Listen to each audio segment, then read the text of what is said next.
Hello, नमस्कार प्यारे बच्चों। मैं Vijay Bansal, math lecturer, Jakhal block, district Fatehabad से, हरियाणा एजुकेशन डिपार्टमेंट।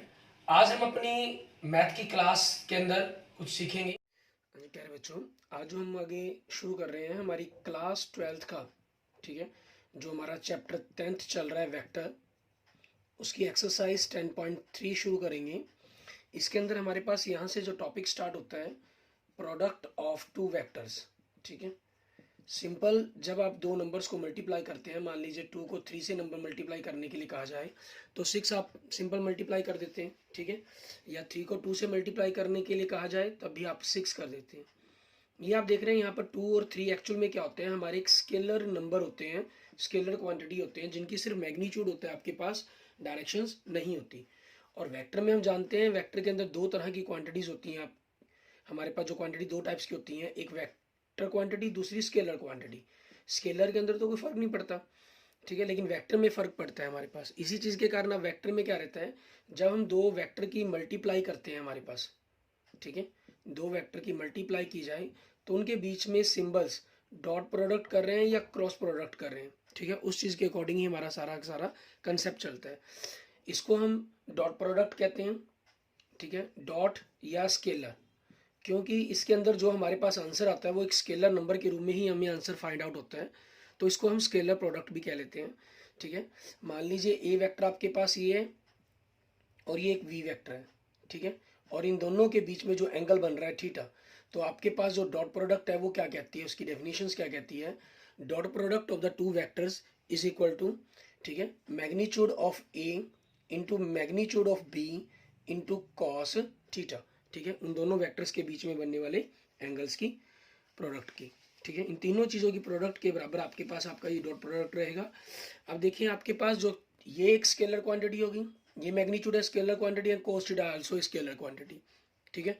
सो हमारे पास जो डॉट प्रोडक्ट मल्टीप्लाई करके आएगा वो आपके पास क्या आएगा, एक स्केलर नंबर फाइंड आउट होगा आपको, ठीक है, हमें एक स्केलर नंबर मिलेगा। इस चीज़ से हम कुछ ऑब्जर्वेशन भी फाइंड आउट करते हैं।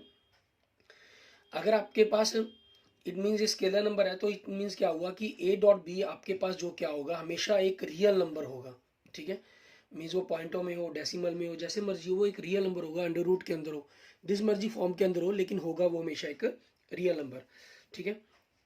दूसरा नंबर, अगर ए और बी वेक्टर आपके नॉन जीरो वेक्टर्स हो, ठीक है, मीन्स जीरो वेक्टर्स ना हो, और आपकी इन दोनों प्रोडक्ट की डॉट प्रोडक्ट, ठीक है, इक्वल टू जीरो आ रही हो आपके, क्योंकि ये जीरो नहीं है, इट मीन्स आपके पास क्या हुआ, कोस थीटा जीरो हो गया, ठीक है। इसका मतलब क्या हुआ, आपका पास कोस थीटा जीरो है, और कोस थीटा जीरो होने का, थीटा जीरो कब होता है, 90 डिग्री पर, ठीक है। इट मीन्स आपके जो दोनों के दोनों वेक्टर्स हैं, ठीक है, vector A are perpendicular and vector B, means vector A perpendicular on vector B हो जाएगा आपके पास, अगर उनकी डॉट प्रोडक्ट आपकी जीरो हो, ठीक है। अगर आपके पास हम इन नॉन जीरो की बात नहीं कर रहे हैं तो इसका मतलब यहाँ पर क्लियर है कि आपकी अगर डॉट प्रोडक्ट जीरो है तो इट मीन्स या तो वेक्टर ए जीरो है या वेक्टर बी जीरो है, या आपके पास कॉस थीटा से तो परपेंडिकुलर हो जाएंगे, और ए और बी से आपके पास उन वेक्टर्स की वैल्यू के कारण हो गया ये जीरो आपके पास, ठीक है। और इसी चीज के अंदर आगे चलते हुए मान लीजिए अगर हम दो सेम वेक्टर्स को आपस में डॉट प्रोडक्ट करते हैं उनकी, तो इनके मैग्नीट्यूड को मान लीजिए मैं अगर ए लिख लूँ, ठीक है, तो कोस, और दो सेम वेक्टर्स हो गए, मीन्स यही लाइन के बीच में एंगल्स आपके पास कितना हो गया, कोस 0 डिग्री हो गया, और कोस 0 की वैल्यू क्या होती है, 1, तो इट मीन्स आपके पास ये ए की पावर 2 के इक्वल आ जाएगा। मीन्स अगर आप सेम वेक्टर को सेम वेक्टर से मल्टीप्लाई करते हैं, इट मीन्स वेक्टर आर को अगर आपने वेक्टर आर से डॉट किया तो वो वेक्टर आर की पावर 2 स्क्वेयर कह लें, या यूं कह लें कि उसके मैग्नीट्यूड के होल स्क्वेयर के इक्वल होगा आपके पास, ठीक है। इस तरीके से हमने उसकी ऑब्जर्वेशन हमें फाइंड आउट होती हैं। आगे देखते हैं हमारे पास अगले कंसेप्ट के अंदर क्या कह रहा है वो, आपके पास ये थीटा अगर आपके पास 0 डिग्री की जगह पाई भी हो सकता है, ठीक है। मान लीजिए अगर थीटा आपके पास पाई है, इट मीन्स आपके पास क्या होगा, जो वैल्यूज है वो माइनस, क्योंकि कोस पाई की वैल्यू है वो -1 होगी, तो सिर्फ नेगेटिव वैल्यूज फाइंड आउट हो जाएंगे हमें, और कुछ फर्क नहीं पड़ेगा उसके अंदर। ठीक है। और क्योंकि आपने यहाँ पर हमने जो मल्टीप्लाई करनी होती है डॉट प्रोडक्ट के अंदर, ठीक है, वेक्टर आपके पास आई जे के की फॉर्म में भी मिल सकते हैं, तो उसी चीज़ के अकॉर्डिंग इट मीन्स आप आई को आई से, यूनिट वेक्टर को यूनिट वेक्टर से, जे को जे यूनिट वेक्टर से, ठीक है, के को के यूनिट वेक्टर से मल्टीप्लाई करेंगे तो आपके पास वैल्यू क्या आएगी 1, क्योंकि इनके बीच में एंगल्स क्या हो गया, ठीक है, क्योंकि थीटा आपके पास 0 डिग्री है, ठीक है। और आई को जे से करेंगे, ठीक है, या जे को के से करें या के को आई से करें, ठीक है, तो आपकी वैल्यू क्या होगी 0। या आई को यूं कहीं के से करें या के को जे से करें, ठीक है, या जे को आई से करें, मीन्स उल्टा भी रख लें तब भी कोई दिक्कत नहीं है, वैल्यू आपकी 0 बनेगी। क्यों? क्योंकि एंगल आपके पास क्या हो गया 90 डिग्री हो गया, और कोस 90 की वैल्यू क्या होती है आपकी 0, यहाँ कोस 0 की वैल्यू क्या होती है 1। और ये आइडेंटिटी ही वेक्टर है, मीन्स आई जे आपके पास और के, ठीक है, इनके ऊपर कैप जरूर लगानी है हमने, ख्याल रखना है इन चीज़ों का। इनका जो मैग्नीट्यूड है वो 1 ही होता है। तो आपके पास आई डॉट आई का मतलब क्या हुआ, ठीक है, आई और आई वेक्टर की डॉट मल्टीप्लाई मीन्स आई का मैग्नीट्यूड, ठीक है, वेक्टर आई का मैग्नीट्यूड यूनिट वेक्टर का इंटू कॉस 0 डिग्री, ये 1 इंटू 1 इंटू 1 सो 1, ठीक है, इसलिए इनकी वैल्यू क्या बन जाती है 1। अब इसी कंसेप्ट के अकॉर्डिंग मान लीजिए आपके पास कोई ए वेक्टर है a1 I and a2 j plus a3 k and vector b है आपके पास, ठीक है, b1 i and b2 j plus b3 k। तो अगर आप a वेक्टर को b वेक्टर की डॉट प्रोडक्ट करते हैं, ठीक है, तो डॉट प्रोडक्ट मीन्स आपस में मल्टीप्लाई करना है, तो इन दोनों को हम इस चीज़ को तीनों से मल्टीप्लाई करेंगे। b1 को a1 से किया तो a1 b1 आ जाएगा, आई के कारण डॉट प्रोडक्ट के कारण वो 1 हो जाएगा आपका, लेकिन आई को जे से या के से मल्टीप्लाई करने पर 0, ठीक है। फिर उसी प्रकार हम जे वाले को करते हैं, आई और के से मल्टीप्लाई करके 0 हो जाएगा, और जे से मल्टीप्लाई करके आपके पास a2 इंटू बी2 और जे की डॉट प्रोडक्ट से 1 आ जाएगा, ठीक है। प्लस आप b3 के वाले को आई और जे से गुना करेंगे तो 0, और के वाले से मल्टीप्लाई करेंगे तो आपके पास a3 b3 आ जाएगा। इट मीन्स आपके पास यहाँ से डायरेक्ट बन जाता है कि अगर आप दो वेक्टर की डॉट प्रोडक्ट करते हैं तो एक्स एक्सिस के कंपोनेंट्स, वाई एक्सिस के और जेड एक्सिस के जो कंपोनेंट्स हैं उनकी हमने डायरेक्ट मल्टीप्लाई कर लेनी है, ठीक है। और यहीं से हम एंगल्स के बारे में ही बात कर लेते हैं। कई बार आपको एंगल निकालने के लिए कहा जाए तो कोस थीटा हमारे पास क्या होगा, दो वेक्टर की डॉट प्रोडक्ट, ठीक है, अपॉन में वेक्टर ए और वेक्टर बी का मैग्नीट्यूड, क्योंकि आप डॉट प्रोडक्ट आप जानते हैं इन दोनों की ए और बी वेक्टर के मैग्नीट्यूड इंटू कॉस थीटा होता है, तो यहाँ से हम एंगल्स को फाइंड आउट कर सकते हैं। मीन्स यहाँ से आपके पास अगर थीटा की फॉर्म में कई बार आंसर निकालना पड़ जाता है, इस वैल्यू के पास आपके पास जो भी आई उस एंगल को नहीं पता हो आपको कोस के अंदर, तो हम इसका कोस इनवर्स की फॉर्म में इसको लिख लेते हैं, ठीक है, वेक्टर ए का मैग्नीट्यूड इंटू वेक्टर बी का मैग्नीट्यूड। ये वैल्यू कैलकुलेट करने पर हमारे पास डिपेंड करेगा। और इसमें एक चीज़ खास ख्याल रखनी है आपको, आप ए डॉट बी करें या बी डॉट ए करें, ठीक है, बी वेक्टर को ए वेक्टर से मल्टीप्लाई करें या ए वेक्टर को बी वेक्टर से मल्टीप्लाई करें डॉट प्रोडक्ट के अंदर, ये दोनों वैल्यू आपके आपस में क्या होती हैं, इक्वल होती हैं, ठीक है, क्योंकि दोनों एक स्केलर नंबर है और स्केलर नंबर होने के कारण दोनों का जो रिजल्ट आएगा लास्ट में यही चीज़ हमें फाइंड आउट होगी, ठीक है, ये सेम मिलेगा आपको। क्लियर? अब इसी हमारे पास, ठीक है, कुछ प्रॉपर्टीज हम बात करते हैं, हमारी स्केलर प्रोडक्ट क्या लें या डॉट प्रोडक्ट के बारे में शब्द प्रयोग कर लें, उनके रिगार्डिंग हमारी क्या प्रॉपर्टीज रहेंगी इसके अंदर, ठीक है। सबसे पहले आपकी distributive property scalar product over additions, means आप ए वेक्टर को आप बी और सी वेक्टर को जोड़ें, ठीक है, फिर उसकी ए के साथ डॉट कर दें, या पहले ए को बी के साथ डॉट और फिर ए को सी के साथ डॉट कर दें, ठीक है, आपके पास दोनों का आंसर क्या रहेगा, हमेशा सेम रहेगा।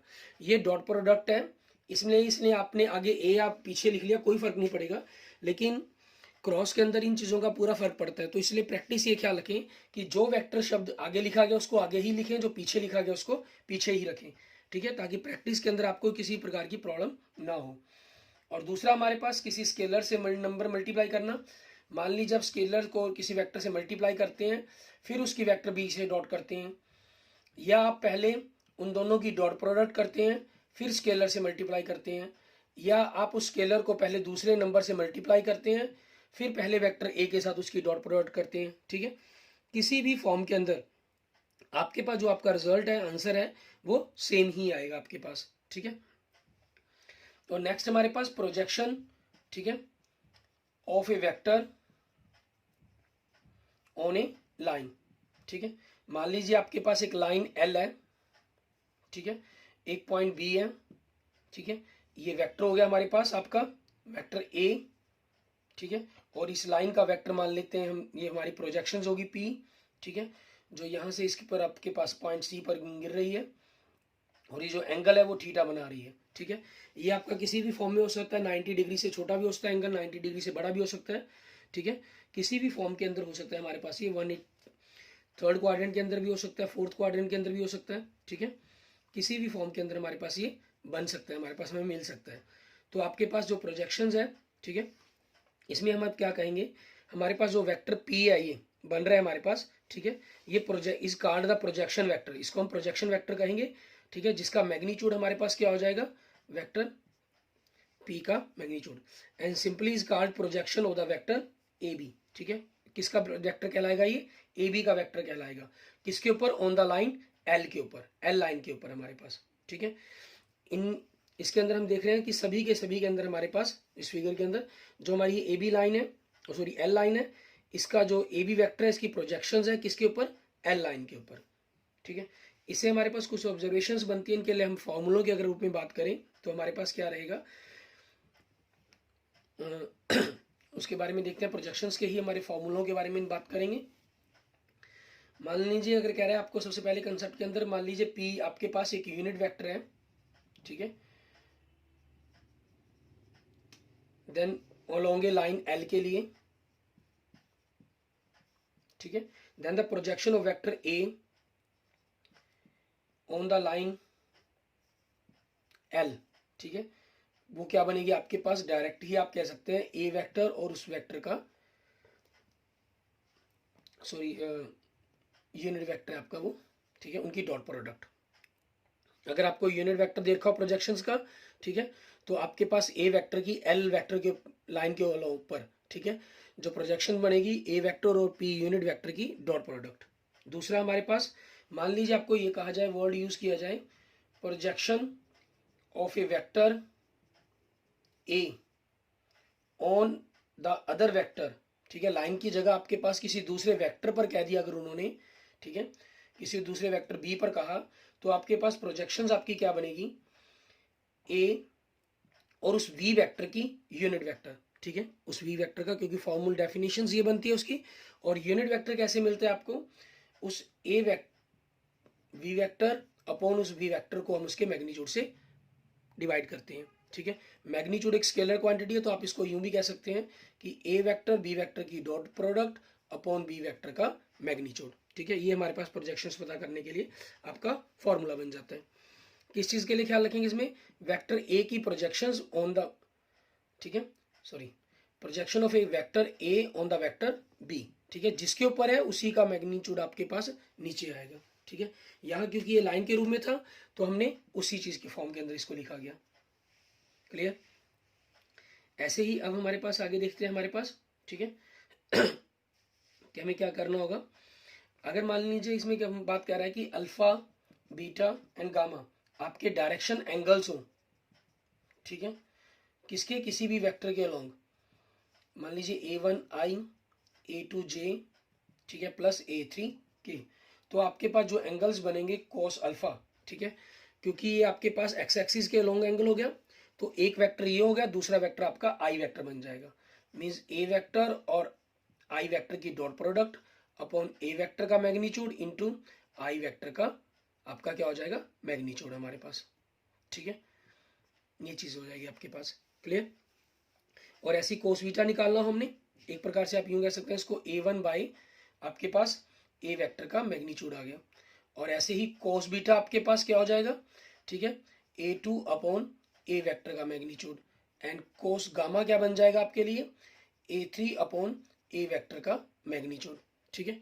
इस कंसेप्ट के ऊपर आपके जो क्वेश्चंस हैं कई बार ऑब्जेक्टिव टाइप छोटे क्वेश्चंस के अंदर आपके पास आ जाते हैं, ठीक है। और अगर आपको इसी टर्म्स को डायरेक्शन को साइंस के रूप में एक्सप्रेस करने के लिए कहा जाए, ठीक है, तो आप इनके साथ मीन्स जो वेक्टर ए है हमारे पास क्या बन जाता है, डायरेक्शन कोसाइंस के रूप में आपके पास बन जाएगा वेक्टर ए कॉस अल्फा आई प्लस कॉस बीटा जे प्लस कॉस गामा के, वो डायरेक्शन कोसाइन की फॉर्म के अंदर बन जाएगा, ठीक है। अब इसी पर हम क्या करते हैं, डिपेंडेंट कुछ एग्जांपल स्टार्ट करते हैं और उसके अकॉर्डिंग क्वेश्चंस को देखते हैं कि क्या करने होगा। जैसे हम सबसे पहले एग्जांपल नंबर 13 देखते हैं हमारे पास, कि इसमें क्या कहा गया आपको, कहना find the angle between two vectors. हमें दो वेक्टर्स के बीच में एंगल फाइंड आउट करने के लिए कहा गया है, ए एंड बी के बीच में, जिनका मैग्नीट्यूड, ठीक है, वेक्टर ए का मैग्नीट्यूड आपके पास 1 एंड वेक्टर बी का मैग्नीट्यूड है हमें 2 दिया गया, ठीक है, रिस्पेक्टली, एंड व्हेन जो आपकी डॉट प्रोडक्ट है दो वेक्टर्स के बीच में वो कितनी है, 1 हो, ठीक है। अब कॉस थीटा हमारे पास क्या होता है, वेक्टर ए और वेक्टर बी की dot product upon vector A का मैग्नीट्यूड वेक्टर बी का मैग्नीट्यूड, ये आपके पास 1 है, 1 इंटू 2 तो 1/2 हो गया आपके पास, और 1/2 जो वैल्यू होती है हमारे पास, ठीक है, वो cos π/3 पर होती है, इसलिए आपका जो एंगल थीटा है वो क्या हो जाएगा, π/3 हो जाएगा, ठीक है। एंड द नेक्स्ट एग्जांपल देखिए, एग्जांपल नंबर 14, उसमें क्या कह रहा है, फाइंड एंगल थीटा। आपको एंगल थीटा पता करने के लिए कहा है बिटवीन द वेक्टर्स ए, ठीक है, आपको ए वेक्टर दिया गया आपको i प्लस जे, ठीक है, माइनस के, एंड वेक्टर बी दिया गया आपको i minus J and the plus के, ठीक है, ये चीज कही गई आपको। तो अब हमें क्या चाहिए, इस फॉर्मूले के लिए सेम आपको दोनों वेक्टर्स का मैग्नीट्यूड निकालना होगा। मैग्नीट्यूड के लिए आप जानते हैं जो आई जे के आपके यूनिट वेक्टर्स हैं, इनके कोफिशिएंट्स का आपको जो में उनकी जो पड़ती है 1 1 है, तो 1 की पावर 2 प्लस 1 की पावर 2 प्लस माइनस 1 की पावर 2, इट मीन्स √3 आ जाएगा। एंड वेक्टर बी का मैग्नीट्यूड आपके पास, ठीक है, इनके कोफिशिएंट 1 है, -1 एंड 1, ठीक है, तो इनको भी आप ऐड करेंगे तो √3 बन जाएगा। उसके बाद हमें क्या चाहिए, इनकी डॉट प्रोडक्ट चाहिए। आप डायरेक्ट इसको फार्मूले के अंदर भी कैलकुलेट कर सकते हैं, ठीक है, पहले सॉल्व कर लें फिर डायरेक्ट फार्मूले में कर दें, या आप पहले कैलकुलेट कर लें, उससे बेटर ये हो जाता है कि आपके पास अगर कहीं एक स्टेप में गलती हुई हो तो मार्क्स नहीं हमारे कटते, ठीक है ना। और अगर हम फार्मूले के बीच में ही कैलकुलेशंस कर रहे हैं तो कहीं गलती होगी तो पूरे के पूरे सिस्टम पर हमारा सर्कल लग जाता है। तो आपके पास देखिए, इसका कोफिशिएंट 1, इसका 1, 1 इंटू 1 प्लस इसका 1, इसका -1, 1 इंटू -1 प्लस इसका -1 एंड दिस इज 1, 1 -1 -1, तो आपके पास मैग्नीट्यूड कितना आ गया, -1 आ गया, ठीक है। तो कोस, हमें एंगल निकालना है थीटा, आप सीधा चाहे इसको कोस इनवर्स के फॉर्म में भी लिख सकते हैं, वेक्टर ए और वेक्टर बी की dot product upon vector A और वेक्टर बी का मैग्नीट्यूड, ठीक है। तो कोस इनवर्स, इसकी वैल्यू कितनी है, -1, इसकी कितनी है, √3 इंटू √3, तो क्या एंगल बन जाएगा हमारे पास, कोस इनवर्स -1/3, ठीक है। ये हमारे पास हमारे क्वेश्चन का आंसर बन जाएगा। क्लियर।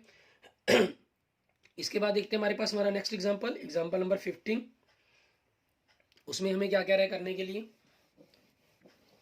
एग्जांपल नंबर 15 में देखिए, कहना इफ वेक्टर ए दे रहा है आपको, ठीक है, and vector B, then show that the vectors a plus b and a minus b are perpendicular।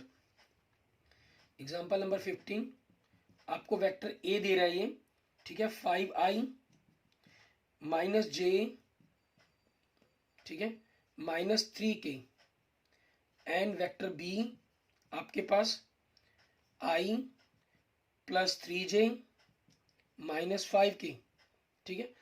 आपको दो वेक्टर्स जोड़ने और घटाने के लिए बात की गई है, उनको परपेंडिकुलर पता करने के लिए कहा गया है। तो हम क्या कर लेते हैं, मान लेते हैं लेट वेक्टर सी हमारे पास क्या है, दोनों वेक्टर्स का जोड़। तो आप दोनों को जोड़ दें, ठीक है, और दोनों को जोड़कर देखेंगे कि क्या बन रहा है हमारे पास। क्लियर। तो आई में आई जुड़ेगा, 5 1 6i -j plus 3j plus 2j -3k -5k -8k, ठीक है। एंड लेट वेक्टर डी हमने, ठीक है, vector A minus vector B मान लेते हैं, means 5i -j -3k, minus के कारण इसके साइन चेंज हो जाएंगे, ठीक है, वेक्टर बी के आपके पास सभी के साइन चेंज करके लिख दिए गए। 5 -1 आपके पास क्या आ जाएगा, 4i -j -3 -4j and -3k plus 5k, तो +2k। अब दोनों को हमें परपेंडिकुलर शो करना है, इट मीन्स दोनों की डॉट प्रोडक्ट करेंगे हम, और उसकी जो वैल्यू है वो आपके पास 0 आनी चाहिए, तब वो आपके पास क्या हो जाएगा, परपेंडिकुलर हो जाएंगे, ठीक है। तो 6 × 4 plus 2 × -4 a1 b1 a2 b2 plus c2 c2 -8 × 2, तो आपके पास 24 माइनस 8 माइनस 16, ठीक है, तो आपकी वैल्यू क्या आ गई, 0 आ गई, ठीक है। So vectors A plus B and vector A minus B, ठीक है, आर परपेंडिकुलर। ये आपस में क्या हो गया, आपके पास एक दूसरे पर परपेंडिकुलर हो गए हमारे पास, ठीक है। नेक्स्ट देखते हैं हमारे पास एग्जांपल नंबर 16। उसमें हमें क्या कह रहा है, कहना find the projection of vector A on the vector B, ठीक है। हमें वेक्टर ए दिया गया, आपको 2i plus 3j plus 2k, and vector B दे रहा है हमें i plus 2j plus k, ठीक है। हमें क्या कह रहा है, ये प्रोजेक्शन, ठीक है, ऑफ वेक्टर ए ऑन, ठीक है, वेक्टर बी। तो आपके पास क्या हो जाएगा, दोनों की dot product upon B vector का मैग्नीट्यूड, ठीक है। अब दोनों की डॉट प्रोडक्ट मतलब a1 b1 2 into 1 plus b1 a2 b2 3 into 2 plus c1 c2 2 into 1, ठीक है, अपॉन वेक्टर v के मैग्नीट्यूड। आपके पास 1 है, 1 की पावर 2 1, 2 का स्क्वायर 4 एंड 1 का 1, तो इन दोनों को जो करें आपके पास ऊपर क्या आ गया, 2 प्लस 6 प्लस 2 बाई रूट 6, ठीक है। तो इट मीन्स आपके पास जो वैल्यू कैलकुलेट करने पर क्या बन जाएगी, 10 बाई रूट 6, ठीक है। ये हमारे पास हमारा आंसर आ जाएगा। इसमें हम जानते हैं कभी भी हम नीचे, ठीक है, रूट में नहीं छोड़ते तो इसको रेशनलाइजेशन कर देंगे, रूट 6 से ऊपर नीचे मल्टीप्लाई कर दिया, ठीक है, और ये आपस में कट गया आपके, तो क्या बन जाएगी प्रोजेक्शन 5/3 रूट 6, ठीक है। ये आपके पास आपके क्वेश्चंस का आंसर बन जाएगा एग्जाम्पल नंबर 16 का। क्लियर। उसके बाद देखते हैं हमारे पास हमारा नेक्स्ट एग्जाम्पल, एग्जाम्पल नंबर 17। उसमें हमें क्या कह रहा है करने के लिए, ये एग्जाम्पल नंबर 17 में देखें, कह रहा है हमें find vector A minus B का मैग्नीट्यूड पता करने के लिए कहा है इन्होंने। If two vectors A and B are such that, ठीक है, आपके पास क्या दे रहे हैं, वेक्टर ए का मैग्नीट्यूड 2 एंड वेक्टर वी का मैग्नीट्यूड आपको 3 दे रहे हैं, एंड वेक्टर ए और वेक्टर बी की जो डॉट प्रोडक्ट है वो आपको 4 दे रहा है, ठीक है। और हमें फाइंड क्या करना है, vector A minus vector B का मैग्नीट्यूड, ठीक है। तो हमें यहां पर इसके ऊपर कोई फॉर्मूला अप्लाई करना पड़ेगा। फॉर्मूले के लिए हम क्या करेंगे, इसका होल स्क्वायर कर देंगे। होल स्क्वायर के अंदर आप जानते हैं दो वेक्टर्स की होल स्क्वायर मीन्स आप उनके सिंपल आपस में यूं भी कह सकते हैं कि डॉट प्रोडक्ट कर दें आप, ठीक है, ये चीज भी कर सकते हैं। और डॉट प्रोडक्ट करेंगे तो वेक्टर ए को वेक्टर ए से डॉट, माइनस वेक्टर ए को माइनस वेक्टर बी से डॉट, माइनस वेक्टर बी को वेक्टर ए से डॉट, ठीक है, प्लस वेक्टर बी को वेक्टर बी से डॉट। तो ये आपके पास क्या बन गया, एक प्रकार से वेक्टर ए के मैग्नीट्यूड का स्क्वायर बन गया। ये दोनों सेम ही होते हैं तो इसको dot double A minus B कह सकते हैं, ठीक है। क्रॉस में ये चीज़ें सेम नहीं होती, इस चीज़ का हमें खास ख्याल रखना होता है, ठीक है। देखो यहाँ मल्टीप्लाई करते हुए हमने उसी हिसाब से चले हैं जैसे हमें लिखा गया। ए को हमने ए से किया ए डॉट, ए को बी से किया ए माइनस बी, फिर माइनस बी को कर रहे हैं तो बी को हमने पहले लिखा ए को बाद में, फिर माइनस बी को माइनस बी से minus minus plus B dot B, ठीक है। और ये क्या बन गया, वेक्टर बी के डॉट मैग्नीट्यूड का स्क्वायर। ये वैल्यू कितनी है आपके पास 2, और ये वैल्यू कितनी है आपके पास डॉट प्रोडक्ट 4, और ये वैल्यू कितनी है 3, ठीक है। तो आपके पास कैलकुलेट करने पर कितना आ गया 4 माइनस 8 प्लस 9, ठीक है। तो आपने इनको ऐड किया तो 13 माइनस 8 इजक्वल टू क्या आ गया 5, ठीक है। So vector A minus vector B, ठीक है, इधर आपके पास ये स्क्वायर था होल की, तो दूसरी तरफ आपके पास जाके वो क्या हो जाएगा, उसका अंडर रूट बन जाएगा, ठीक है, मीन्स अंडर रूट 5, ठीक है। ये आपके पास आपके क्वेश्चंस का आंसर बन जाएगा। क्लियर। ऐसे ही हम देखते हैं हमारे पास हमारा नेक्स्ट एग्जांपल, ठीक है, एग्जांपल नंबर 18। उसमें हमें क्या कह रहे हैं करने के लिए, एग्जांपल नंबर 18 में देखें हमें कह रहा है if A vector is the unit vector and x minus A and x plus a vector is equal to 8, then find the value of x. Example number 18, आपको a जो वेक्टर है वो यूनिट वेक्टर दिया गया है, ठीक है, vector a is a unit vector. It means इसका मतलब क्या हुआ, ठीक है, कि आपके पास जो वेक्टर a का मैग्नीट्यूड है वो 1 है आपके पास, ठीक है. हमें किसकी वैल्यू कैलकुलेट करनी है, x माइनस ए वेक्टर की dot product x vector plus a vector से, जो हमें इक्वल 8 दी गई है, ठीक है. आपने x को x वेक्टर से किया तो x vector into X vector, x को a से किया तो plus x vector into A vector, minus a को x से किया तो a vector into X vector, and minus a को प्लस a से किया तो minus a vector into A vector is equal to 8, ठीक है.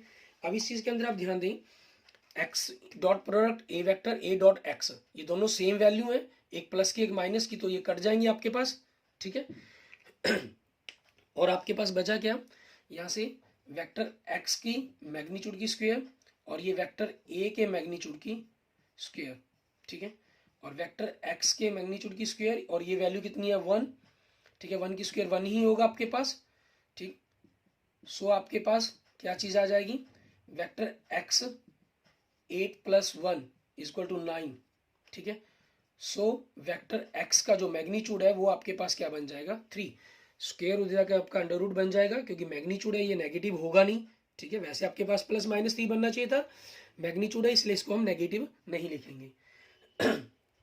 नेक्स्ट देखेंगे हमारे पास एग्जांपल नंबर 19, उसमें हमें क्या कह रहा है, for any two vectors a and b we always have, आपके पास क्या चीज है, वेक्टर a, ठीक है, एंड वेक्टर b की डॉट का magnitude is always less than vector a का मैग्नीट्यूड एंड वेक्टर b का मैग्नीट्यूड, ठीक है. ये हमें इनइक्वलिटी को प्रूफ करना है एक प्रकार से, यूं मान लीजिए, ठीक है.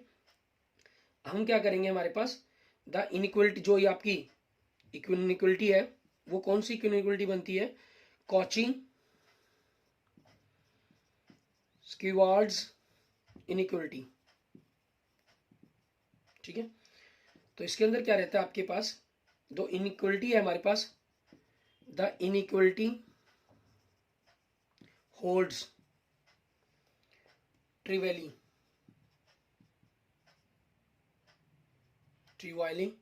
ठीक है.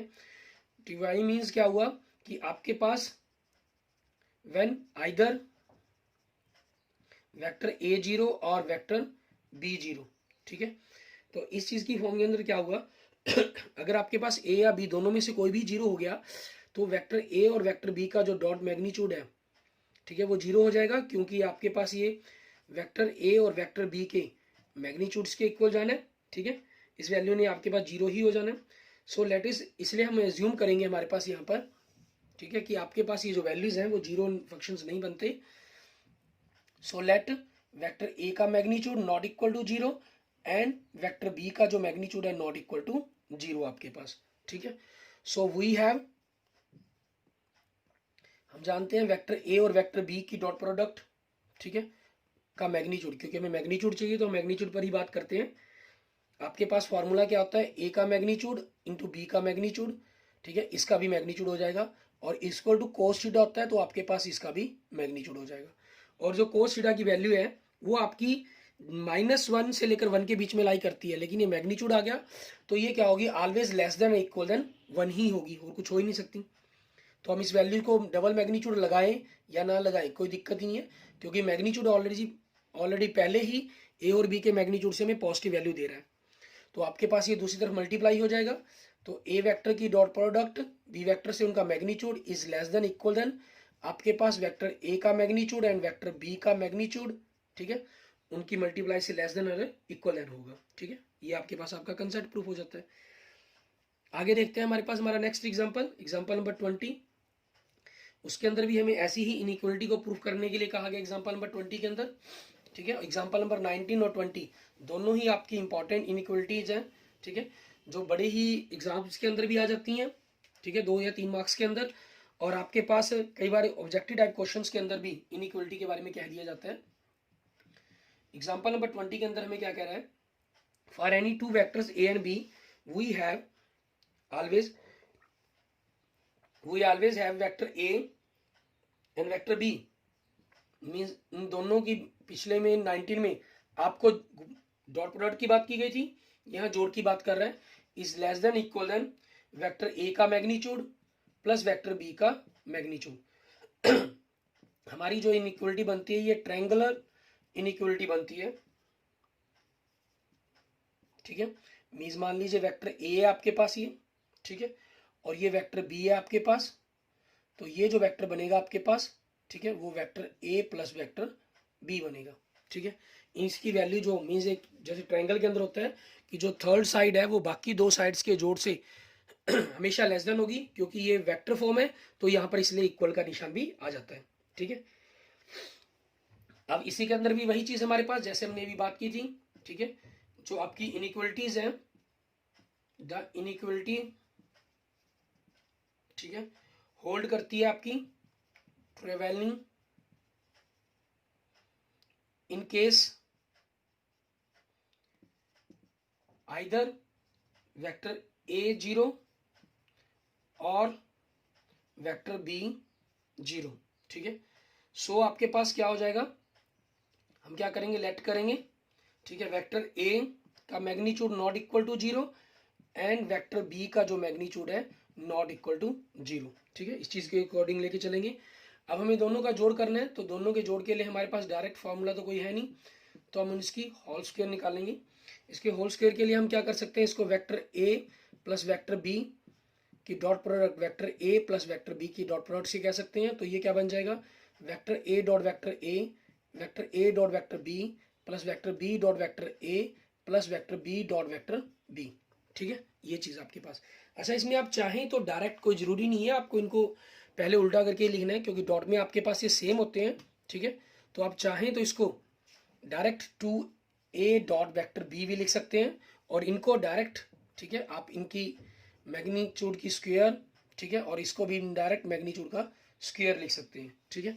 ये हमारे पास हमारी चॉइस पर डिपेंड करता है, जैसा भी हम चाहें। अब हमारे पास क्या चीज है, जो डॉट प्रोडक्ट है, ठीक है, इसकी बात की गई है हमारे पास। हम यहाँ पर अब क्या करेंगे, हमारे कंसेप्ट के अंदर स्केलर प्रोडक्ट आपके पास जो रहेगी, हमारी कंसेप्ट हमने पीछे अभी पढ़ा ही है कि कोई भी वैल्यूज है उसके मैग्नीट्यूड से हमेशा ही लेस देन होती है। तो आपके पास ये A vector plus B vector के मैग्नीट्यूड जोड़ के मैग्नीट्यूड की whole square always less than होगा वेक्टर ए का मैग्नीट्यूड प्लस 2 इंटू, क्योंकि एक नंबर हो गया, कोई भी नंबर, ठीक है, हमेशा ही उसके मैग्नीट्यूड से लेस देन होगा या इक्वल देन होगा। तो वही हमने सिंबल यूज कर दिया, यहाँ पर क्या लगा दिया, इसके साथ मैग्नीट्यूड का सिंबल्स यूज कर दिया, ठीक है। अब ये जो वैल्यू है हमारे पास, ठीक है, ये कंसेप्ट आपके पास आप यहां पर लिखना चाहे लिख भी सकते हैं कि x वैल्यू आपके पास is always less than equal than, ठीक है, when x belongs to real number. यदि always less than vector a का मैग्नीट्यूड प्लस 2 इंटू, इस चीज को मैं vector a into vector B का मैग्नीट्यूड अलग अलग कर सकता हूं, ठीक है। ये हमने ऊपर ही हमारे एग्जाम्पल नंबर 19 के अंदर प्रूफ किया इस कंसेप्ट को, ठीक है। तो आप यहाँ पर इसको भी लिख सकते हैं कि वेक्टर ए और वेक्टर बी की डॉट प्रोडक्ट का magnitude is always less than equal than vector A and vector B के मैग्नीट्यूड से, ठीक है।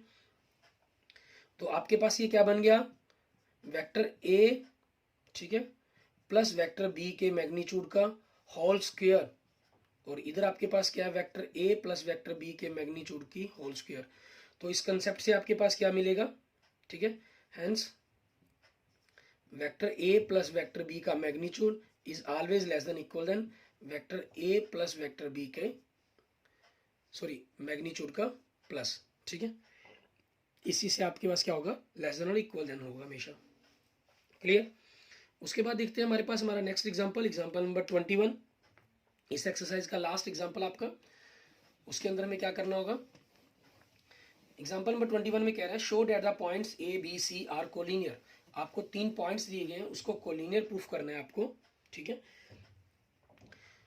तो एग्जांपल नंबर 21 के अंदर देखें, ए पॉइंट दे रहा है आपको -2i plus 3j plus 5k, and B vector दे रहा है आपको i plus 2j plus 3k, and point C दे रहा है हमें 7i माइनस k, ठीक है। हम क्या करेंगे, इसमें सबसे पहले ए बी वेक्टर निकालेंगे।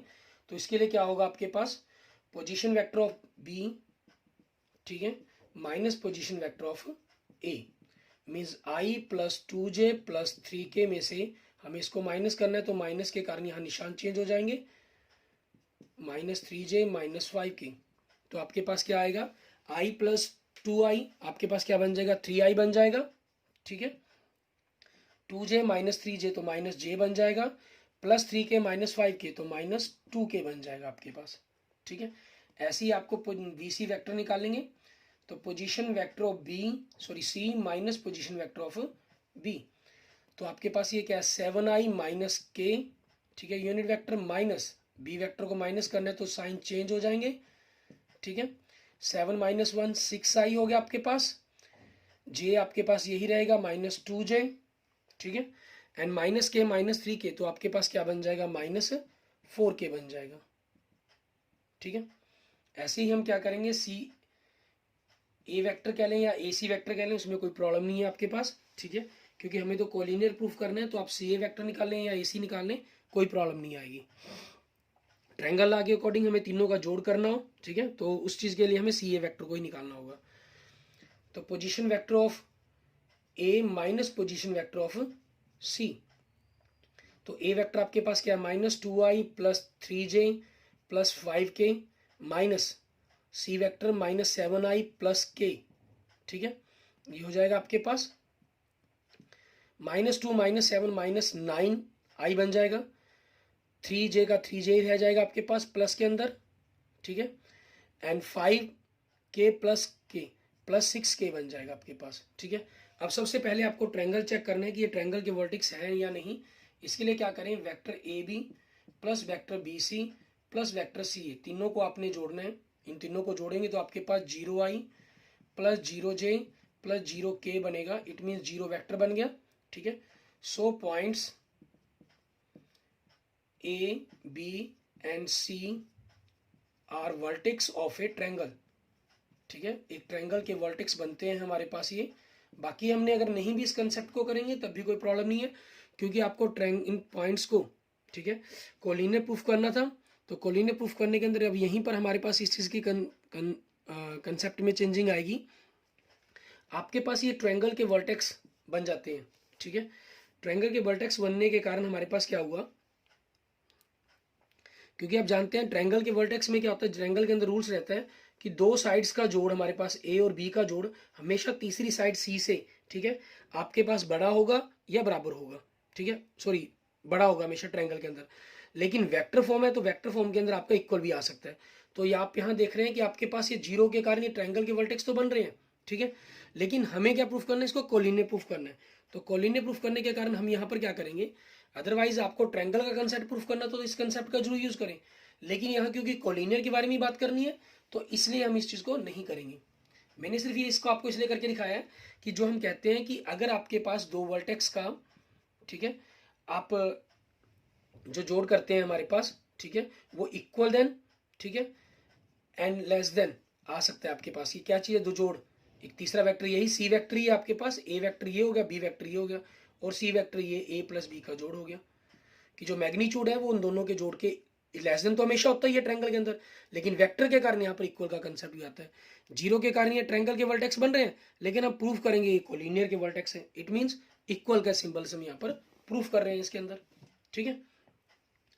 यहाँ क्योंकि वर्ट आपको मैंने जैसे पहले ही क्लियर किया है, आपको क्या चीज करनी है, कोलिनियर प्रूफ करना है, इसलिए आपको इस ट्रायंगल वाले कंसेप्ट को करने की जरूरत नहीं है।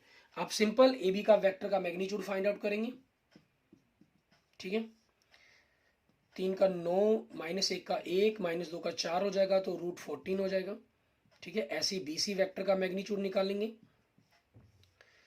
6 का आपके पास 36 हो गया, -2 का वर्ग 4 हो गया, -4 का 16 हो गया, तो कितना बन गया, √56 बन गया, तो ये आपके पास 2√14 बन जाएगा, ठीक है। और ऐसे ही आप सी ए वेक्टर का मैग्नीट्यूड निकालेंगे, -9 का स्क्वायर 81 बन जाएगा, 3 का 9 एंड 6 का 36, तो दोनों को ऐड करेंगे 126 हो जाएगा। और 126 के अगर आप फैक्टर बनाते हैं तो 3 × 3 × 2 × 7, ठीक है, ये बनेंगे हमारे पास। और 2 3 का एक 3 बाहर आ जाएगा तो √14, ठीक है, 3√14 हो जाएगा। अब क्योंकि सी ए वैक्टर आपके पास क्या चीज़ है, वेक्टर 1v के magnitude plus vector B C के मैग्नीट्यूड के इक्वल है, ठीक है। सो आपके पास क्या हो गया, hence the points A B and C are collinear, ठीक है, ये हो जाएंगे हमारे पास। Clear? Okay, thank you student, thank you friends. आज हमारे पास एक्सरसाइज 10.3 के एग्जाम्पल्स कंप्लीट हो गए हैं। अगले लेक्चर के अंदर हम अपनी एक्सरसाइज 10.3 स्टार्ट करेंगे, ठीक है। तब तक आप इनको करके देखें और एक्सरसाइज को भी ट्राई करेंगे। कोई प्रॉब्लम होगी तो मुझे जरूर शेयर करें कि सर हमें इस क्वेश्चन या उस एग्जाम्पल के अंदर प्रॉब्लम आ रही है, ठीक है। आपको अगर मेरी वीडियो अच्छी लगी तो इसको लाइक करें, ठीक है। किसी प्रकार की प्रॉब्लम के लिए कमेंट करें, अपने दोस्तों मित्रों के साथ जरूर शेयर करें इसको, ठीक है। और अगर आपने मेरा यूट्यूब चैनल विजय जाखल बंसल मैथ अभी तक सब्सक्राइब नहीं किया है तो मेरे यूट्यूब चैनल विजय जाखल बंसल मैथ को जरूर सब्सक्राइब करें। Okay, thank you students, thank you friends.